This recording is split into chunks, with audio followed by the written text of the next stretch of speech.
Guys, yun. Good morning, good morning, good morning sa inyo. No? Whew.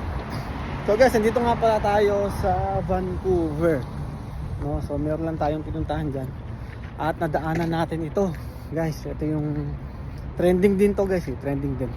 Kasi itong Vancouver ay mag-host nung tinatawag na FIFA, no?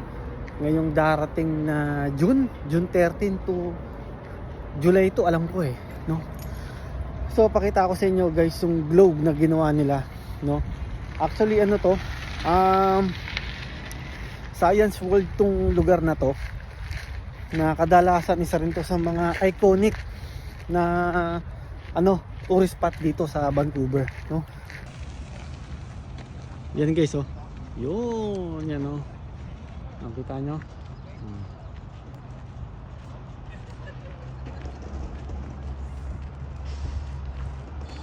So yan guys, yun, FIFA World Cup ngayong 2026. So ang mag-host niyan ay Vancouver, no? Na gaganapin sa June 13 hanggang July 7. So mag-host sila ng 7 match.